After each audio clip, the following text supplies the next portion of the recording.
Hello and welcome to another modeling video. This is Alan from the Makona Man at YouTube. Today I'll be testing and reviewing the Italeri range of acrylic paint. Italeri is an old, well-known and trusted brand of plastic models, mostly military subjects, which I've handled before. 20 milliliters contained in plastic bottles. Shockingly, there's very little information online and Google searches. The few reviews are more focused on color accuracy and finish. The only airbrushing information and tips is using it straight out of the bottle. The container is well designed, threaded, a lid drop applicator. This paint seems to have a very thick consistency and viscosity, very strong matte-like pigment. We will be testing these paints on primed plastic spoons. First, we'll be doing tests with water, alcohol, and lacquer thinner.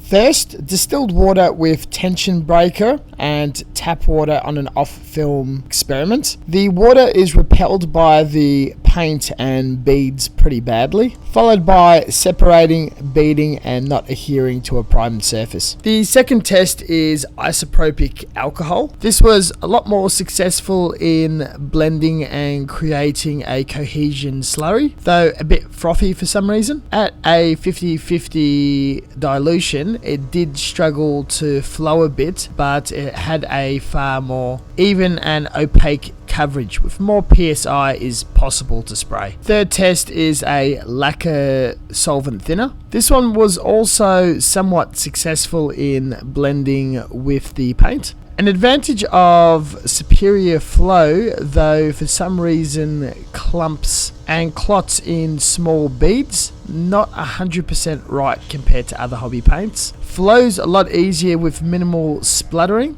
A smooth and very nice even finish. Fantastic pigment density. Control very iffy.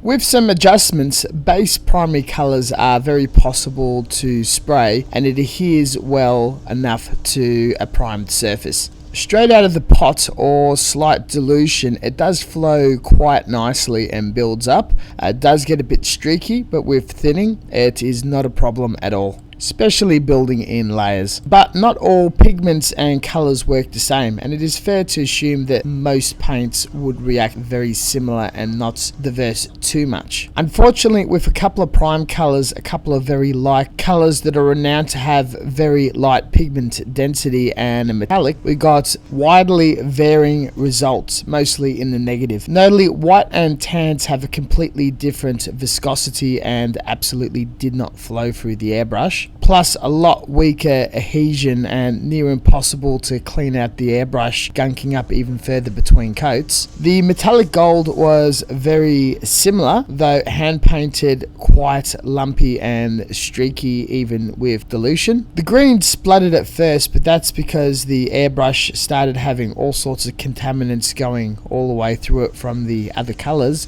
which funnily enough don't even seem to be compatible with each other. Still had strong color pigment and a lovely matte finish. The metallics are completely useless. The lighter colors need a extreme change of thinner adjustment or just applied for hand painting.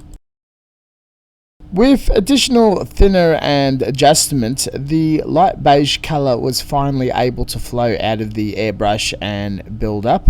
Using an injection molded part from a Gundam plastic kit, it also adheres well to primed plastic model parts that also has hard ridges, edges, and panels. Test 2 is pigment density on a spoon with black primer and white.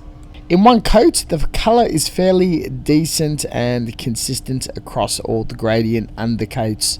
Lastly is an adhesion test. Paint has been applied on the primed spoon and an unprimed spoon, allowed 24 hours to dry and scratched. With the pigment density spoon, no problem, stuck quite well. The unprimed spoon just slides straight off.